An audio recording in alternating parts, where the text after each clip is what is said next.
Cette expo s'est basée sur la rencontre que tu as eue avec Jean-Luc Godard, son travail, l'histoire du cinéma, et donc cet défi que tu lances à la peinture à travers le cinéma. Donc je voudrais vraiment te demander, c'est quoi aujourd'hui, après cette recherche, ce que tu as trouvé par rapport à ça? Alors pour l'instant, j'ai rien trouvé. Je dirais, je suis toujours en recherche en fait. Et c'est vrai que je suis toujours assez fasciné par l'idée que je puisse partir d'une image extrêmement banale, mais aussi des images issues du cinéma, et de continuer à pouvoir les transformer, c'est-à-dire à leur donner à nouveau le statut de tableau. Parce que je pense que le statut du tableau, comme le disait Nicolas, en France a quand même été malmené, et c'est vrai que c'est quelque chose que j'essaie dont je me sens partie prenante pour essayer de reconstruire un petit peu cette image-là, qui est l'image du tableau. Qu'est-ce qu'il représente? Qu'est-ce qu'il est aujourd'hui dans la société justement d'Internet, de l'image qui se dilue en permanence pour se reconstruire, qui n'a aucune permanence, qui n'a aucune...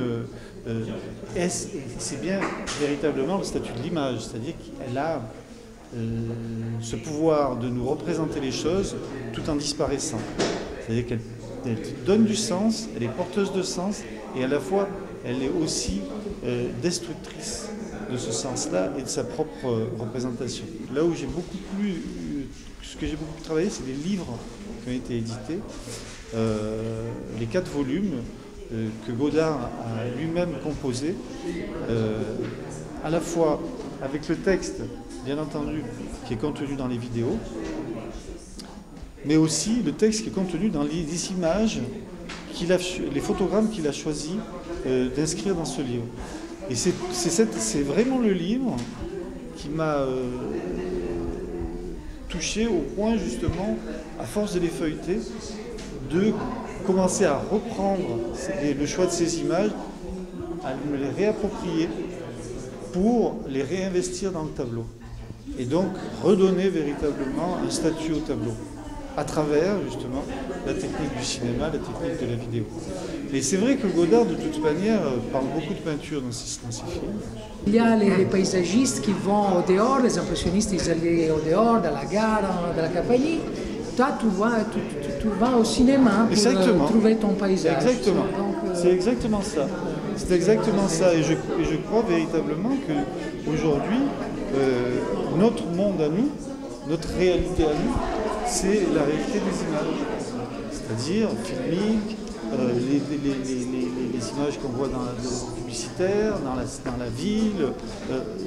On est constamment confronté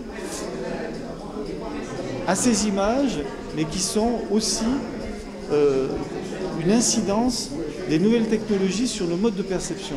C'est-à-dire qu'aujourd'hui, on voit le monde tel qu'on nous le présente, tel qu'on nous le représente, tel qu'il est représenté par les médias. Et c'est là justement que le statut de l'image devient important, très intéressant pour un peintre. Parce que tout à coup, il rattache une certaine forme de tradition à une hyper-modernité.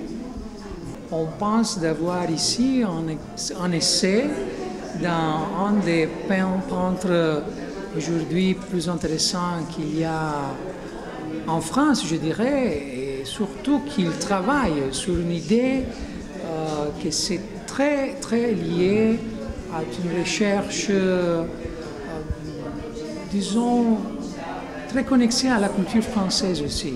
Donc, de quelque façon, je vois le travail de Jérôme comme, disons pas un travail français, mais ça se sent un esprit, aussi un charme. Et bon, je pense que c'est très agréable d'avoir un point de vue français dans la peinture ici à Milan.